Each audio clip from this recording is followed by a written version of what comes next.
faith stands on a true and certain belief that Jesus Christ is truly risen from the dead. When Jesus appeared to his apostles late on the day of resurrection, he did so in a bodily manner. To dispel their amazement and belief, he invited them to touch him, and he went on to ask for something to eat. Perhaps they thought he was a ghost, but ghosts do not have flesh that can be touched, and ghosts do not eat a meal with you. The risen Christ is truly and bodily present. This is the Easter faith.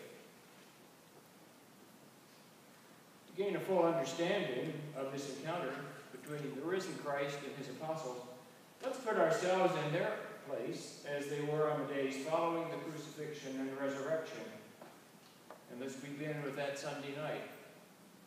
We can imagine their feelings of terror. They locked themselves in a room, keeping their voices low so as not to be detected. For if Jesus were crucified, why would not the Roman authorities seek them out for execution as well? So here they are in a hiding place, in a room closed with a locked door. And suddenly, a figure appears to them. It looks like Jesus, but something is different. He's not stopped by a locked door. He simply appears. Of course, the apostles are startled, and then they are paralyzed by fear. Before they have time to escape or even to exclaim, "Who is this?" or "How can this be?" Jesus says to them, "Peace be with you." Jesus offers us peace, and offers that peace at just at those moments when life seems most terrifying, most hopeless, as it was with the apostles on that Easter night. Then what's our problem?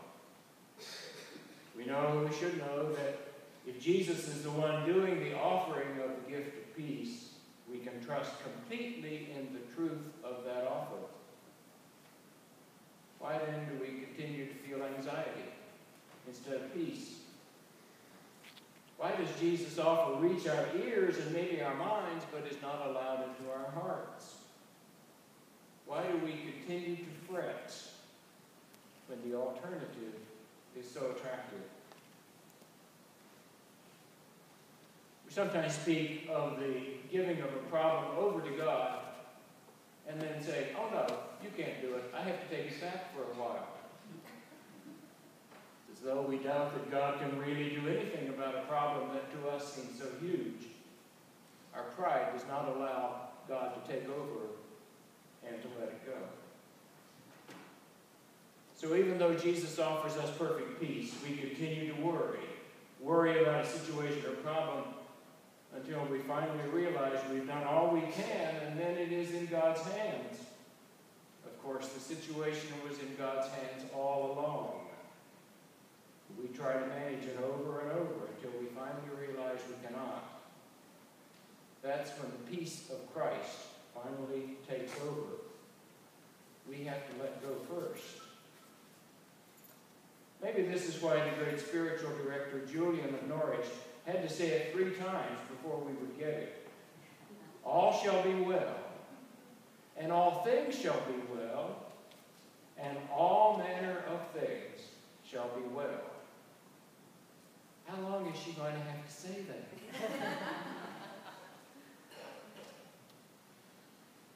When I retired from parish ministry, I found myself in a position, fortunately living in Portland, as to several choices where I could worship. As I began to discern and reflect on what was most important to me, I began to recognize what I had known at some level all along, and that is that the center of my faith is a powerful belief of the real presence of Jesus Christ in the bread and wine of communion. I observe that the rector of this parish and many of you share this belief, as demonstrated by the reverence and devotion that you show toward the Blessed Sacrament.